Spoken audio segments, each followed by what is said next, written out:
How to Live Forever, written by Colin Thompson, animated by Lisa Harris, narrated by Daniel Hugout.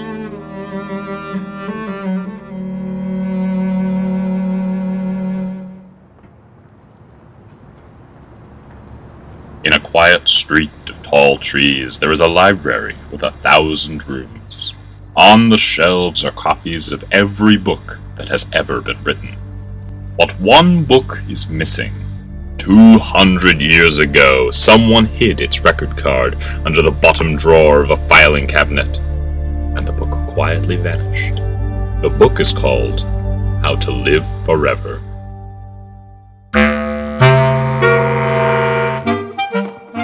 When the library is closed and the night watchman has fallen asleep in his big armchair, the shelves come to life. Doors and windows appear on the backs of the books, lights come on, and the sound of voices drifts out between the pages. Full-grown trees spring up and chimneys begin to smoke. Staircases and ladders join the shelves into great cities, and in the distance, small dogs bark.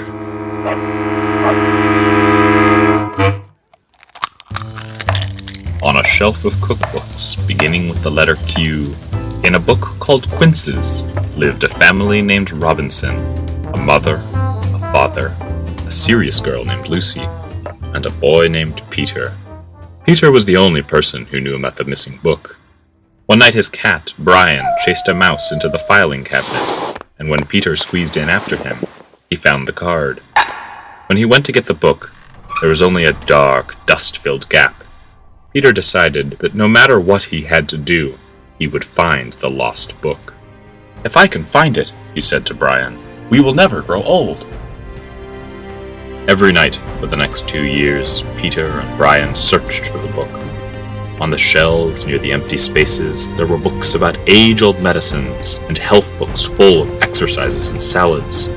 Peter walked past rows of books with people in leotards leaping about, eating celery and having their thighs photographed. But it was always the same. When he looked closely, they all had wrinkles around their eyes. They were getting older. They didn't know about the book. "Where's that boy off to every night?" said his mother. "As long as he's not getting into any trouble, it's all right," said his father. Peter traveled from room to room, through secret cellars of forbidden books to well-worn shelves of cowboy stories, through silent books of Braille to the street guides of lost cities. And then, on a dark shelf below the ceiling, in a long-forgotten attic, Peter found 4 old men standing ankle-deep in dust, each balanced on one leg in front of a row of ancient Chinese books. The old men had white hair and deeply lined faces. They surely didn't know about the book. Peter watched them. If it hadn't been for their gentle breathing, the old men could have been statues.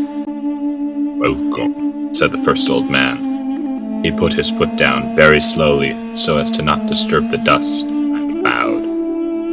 "You are just in time for tea," said the second. He too put his foot on the ground and bowed. The third man did the same. The fourth man didn't move, and when Peter looked closer, he saw that he was asleep. "We don't get many visitors," said the first old man. "You're the first," said the second. Peter followed the old men into a large faded book.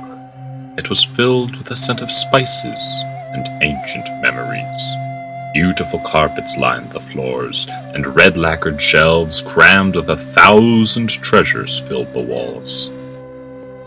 "You've come to this, haven't you?" said the third man, holding out a small book. Peter took it and read the faded words, "How to Live Forever," or "Immortality for Beginners."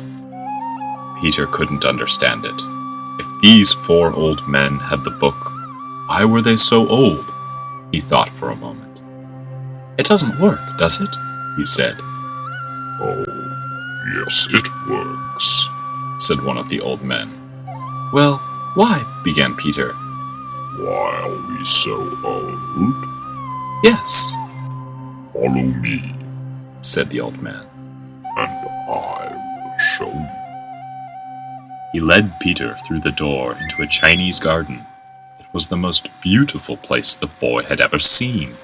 Delicate trees shivered in a soft breeze. Blossoms fell into pools of clear water filled with silent fish. Chinese quail pecked across the earth, and bright butterflies flew around his head. Peter just wanted to stand and stare, but the old man was walking off down the path. Where are we going? Said Peter, running after him. You see an ancient child. Said the old man. Peter followed the old man through the trees into a clearing. There, in a large chair, sat the ancient child. He was both young and old, 10 and timeless at the same time. His skin was as smooth as a child's, but it was dull and tired. His eyes were a child's eyes, but they were weary and far away. This young one has come for the book, said the old man. You mustn't read it, said the ancient child. It will drive you mad. I am the only person, he went on, who has read it and not lost his mind. I was younger than you when I found it, but I couldn't read it fast enough. Then, while my friends grew up, I stayed like this. They grew out of toys, fell in love, they married and had children, and all I could do was sit and watch. Now I am frozen in time. I keep saying that I had everything, but all I had was endless tomorrows. To live forever is to not live at all. That's why I hid the book. Why didn't you just burn it? Asked Peter. The book is immortal too, said the ancient child. Peter walked through the garden, feeling quite desolate. When he reached the pool, he sat down on the warm earth. All afternoon he watched the goldfish. They too were growing old, but their children were swimming in their shadows. I won't read it, he said, and went back to the ancient child.